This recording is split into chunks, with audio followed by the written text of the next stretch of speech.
ঈশ্বর মাপ করে দেন, কিন্তু কর্ম কখনোই মাপ করে না। যেমন কোনো বাছুর ১০০টা গায়ের মাঝেও নিজের মাকে ঠিক খুঁজে নেয়, তেমনি আজ নয়তো কাল কর্মও নিজের কর্তাকে ঠিকই খুঁজে নেয়। কর্মের সিদ্ধান্ত খুবই সরল, যে করে সেই ভোগে।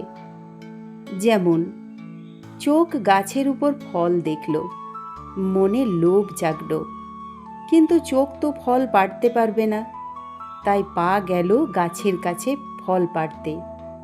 পা তো ফল পাড়তে পারবে না, তাই ফল পেড়ে দিল হাত, আর মুখ সেই ফল খেল।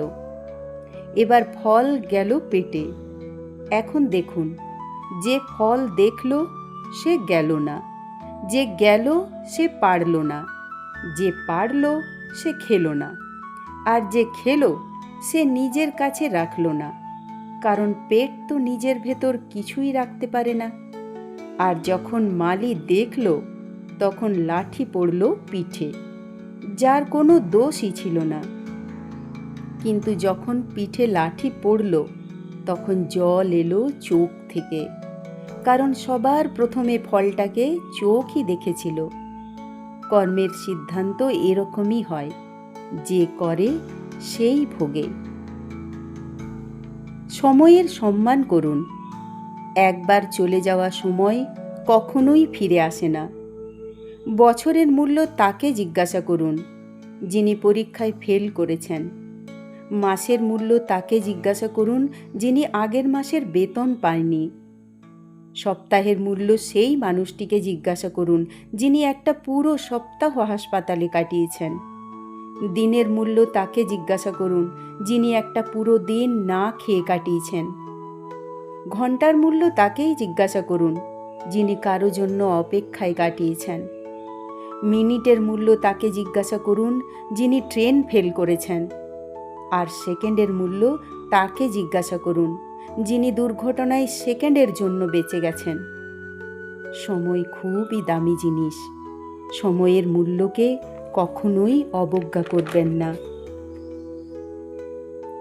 কিছু যায় আসে না এতে যে আপনি কত সুন্দর, কেননা লোকের দৃষ্টি আকর্ষণ তো হনুমান আর গরিলাও করে থাকে। কিছু যায় আসে না এতেও যে আপনার শরীর কত বিশাল আর মজবুত, কেননা মৃত্যুর পর আপনি নিজে তো কখনোই নিজেকে শ্মশানে নিয়ে যেতে পারবেন না।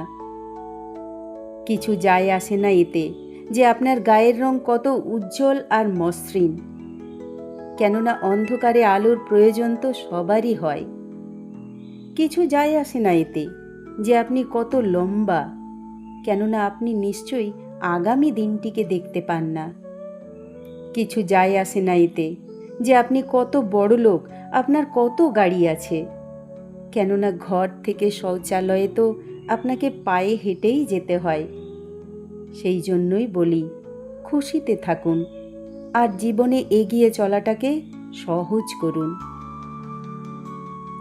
ছোট্ট এই জীবন, প্রতিটি বিষয়ে খুশি থাকুন। আজ পনির নেই তো ডালে খুশি থাকুন। যে মানুষটি সশরীরে আপনার কাছে নেই, তার আওয়াজ শুনেই খুশি থাকুন। কেউ অভিমান করেছে আপনার উপর, তার এই মনোভাবের জন্য খুশি থাকুন। যে আর কোনো দিনও ফিরে আসবে না, তার সাথে কাটানো সময়কে মনে করে খুশি থাকুন। আগামী কে দেখেছে, বর্তমানে খুশি থাকুন।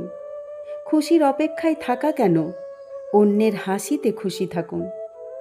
সব সময় কেন কষ্ট পান অন্যের সঙ্গ পাবার জন্য, নিজেতেই কখনো কখনো খুশি থাকুন। ছোট্ট এই জীবন, সব ব্যাপারেই খুশি থাকুন।